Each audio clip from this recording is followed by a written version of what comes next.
Alright, hello everyone, what is up? My name is Marshall and welcome back to my channel. Today we are doing episode number 3 of the Fulham career mode. Thank you guys for all the transfer suggestions on the last video, and we've got a lot of stuff to get through in this episode. Now in today's episode, it's going to be a little bit of a less gameplay, more transfer action one, because as you can see, the games get right underway. We have a busy August for sure. So we're going to just go to the end of July in this episode, so it will be a little bit shorter. Apologies for that.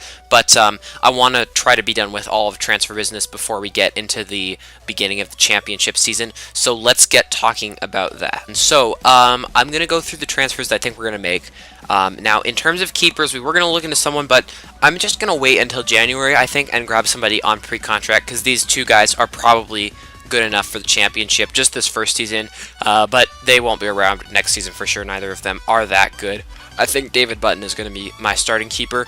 I'm pretty happy with our defense right now. We'll probably look to upgrade them in next summer or January, but probably not January because we have a limited budget.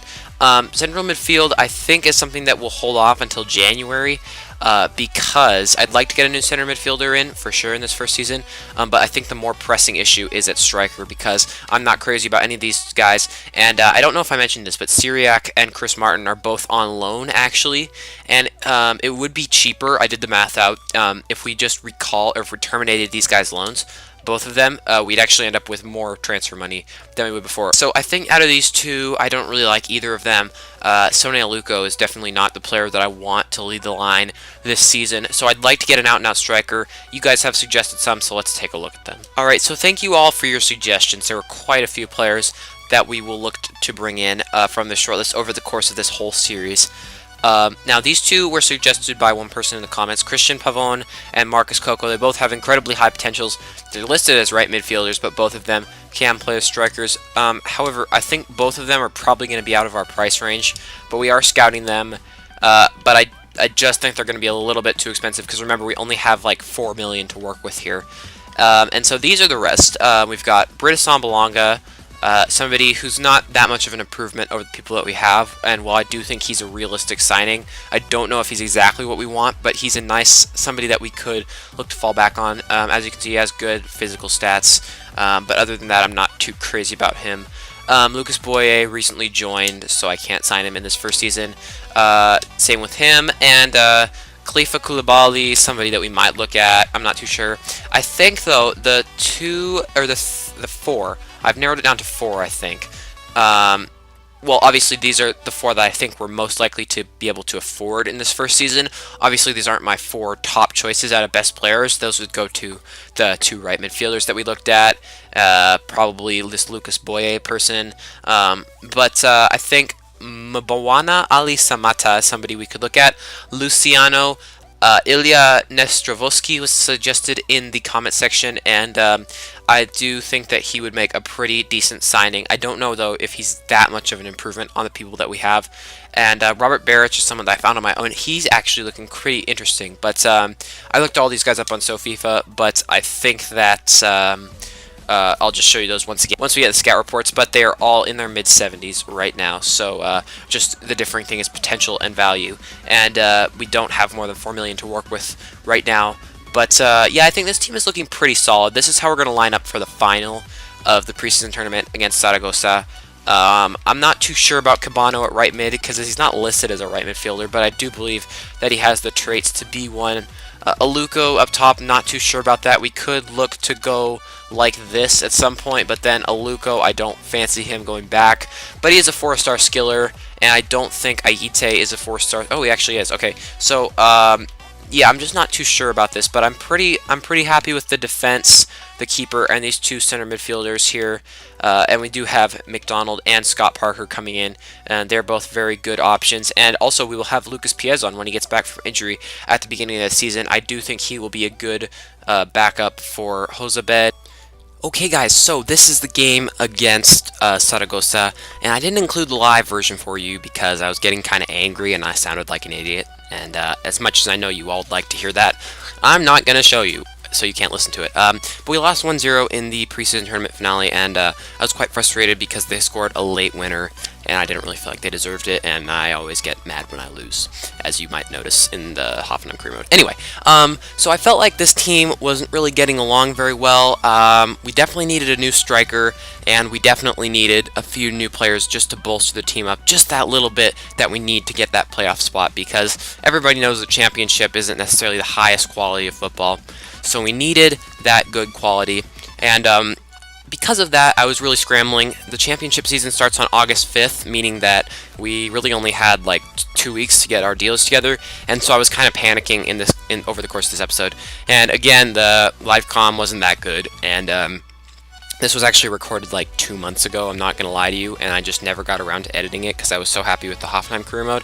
So I'm sorry about this one, guys. If you'd like to see this one continue, like, I'm not super keen on this career mode, but if you guys, I think you guys seem to like it, so if you like it, make sure to leave that like button. But if you don't like it, tell me, because I don't have to do this one. But I'm gonna do them both. It's not like I hate doing this one. I'm happy to do it. There was the goal. That was a very sloppy goal. But yeah, so let me know what you guys think about this one, and it does end on a cliffhanger because the episode was too long, so make sure to smash that like button. And yeah, let's get back into the game. For some reason I didn't cut it out here. You guys are probably unsubscribing right now. You're like, oh my god, he doesn't know how to edit. What's wrong with him? No. You might be right. I really don't know how to edit. Come on, it's so close to the end of that line. Let this be over. I hate post-comms. Finally, thank you. Okay, guys, so after that game, I actually had to take a break, and I'm filming this like 3 days later, I think, so hopefully this video isn't going to be super choppy, but hopefully by the end we should be having a pretty good idea of who we're signing in that striker position.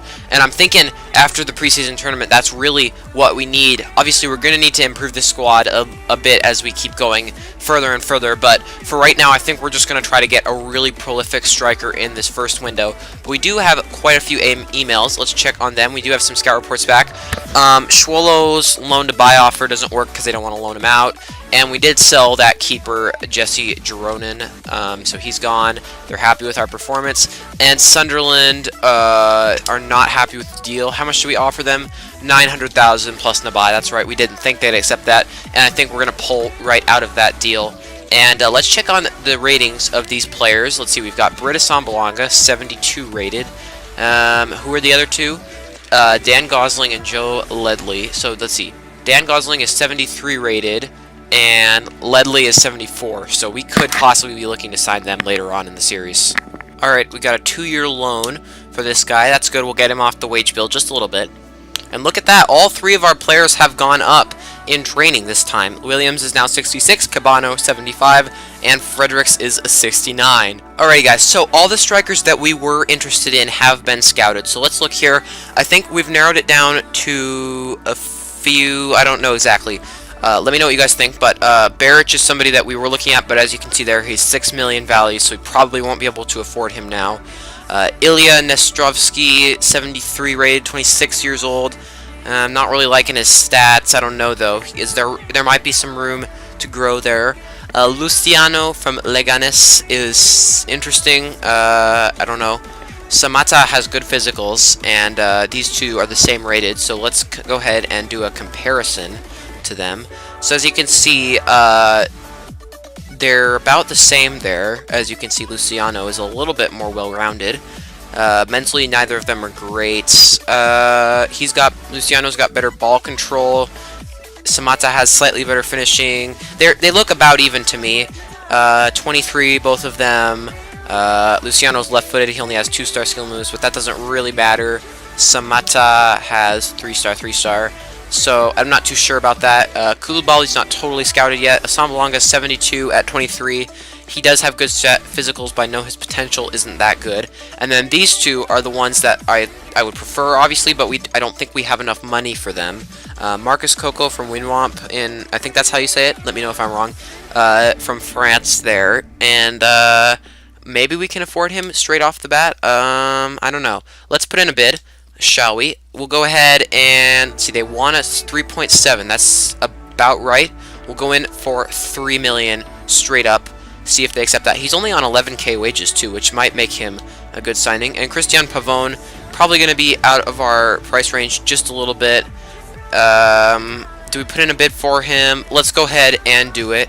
We'll throw in a bid of 6.9. I don't think they're going to accept it. I'm pulling out of that bid, guys. I'm sorry if you wanted me to sign him, but I just don't really think it's going to work out. All right, now as you can see here, Luciano has less than a year left on his deal, so we'll actually go in with the lowest that they've suggested. We'll go in with, maybe we'll go in with even lower. Let's go in with 1 million. See if they'd be willing to accept that at Leganés. But I don't really know. A top division Spanish player, would he be willing to swap for a decent championship side? Not too sure. Alrighty, guys, so I found Robert Beric, and he does look like he's quite out of our price range, but I guess I'm just going to throw in a bid for him. We'll put in 3 million, see what happens. I'm not really expecting anything. His wages are probably also too big. But you know, we never know. We'll give it a try. And as you can see here, we've gotten 2 other also in talks with for Luciano, and that's 3.1. So I don't think I'm going to be pursuing him. And they want 6.5 for Samata, which is quite a bit of money. We'll up it to 3.7. Baby steps here because we want to save as much money as possible. And we got a scout report back from Huddersfield's Jonathan Hogg, but he doesn't look like he'll be quite good enough for this first season, even though he's pretty good in real life. And let's see, Leganés have rejected because they've rejected it from another team, and they want 5.5 for Marcus Coco. So this is going to be a problem because we really don't have that much money here to work with. We'll go in with 3.7. Maybe we'll try to loan in Coco for a couple years. I don't know what to do here, guys. I really don't know what to do, and I know that the Newcastle game is right around the corner. As you can see, wow, Luciano Leipzig are even in for him, and so you know that he must be a promising youngster if he's getting them. Now, as you can see here, Nestrovsky, I don't think he's good enough. Just looking at his physical stats, I just don't think he's much better than the 3 strikers that we already have, so we're going to take him off the short list. There were others on there, you might have noticed, but I'm not going to be scouting any of them because they have recently signed or are on loan. So there's really no point in signing them because we can't do so in this first season. And we'll do a little bit more training here, but I don't think we're going to be able to get in a new striker before the Newcastle game, which is in just like a week or so. And I still haven't really figured out this squad yet, so we're scrambling here at the start of the season. Obviously, Fulham, they did have a very good striker in Ross McCormack, but then he got sold to Villa, and that really hasn't worked out at all for him. I think he skipped training sessions or stuff, and Steve Bruce went to his house when he was sick or something. I don't know. We've heard some pretty weird things about there. But Genk have accepted the transfer offer for Samata. Now, somebody that I'm not really super keen on, but because I don't think he's much better than the players we have now, so paying 3.7 million for him probably isn't that good of a use of our money, but we will place a bid for him. Samata there. We'll go ahead with the contract. So will we sign Samata or will we go for a different striker? Make sure to leave a like, subscribe, and we'll find out in the next episode.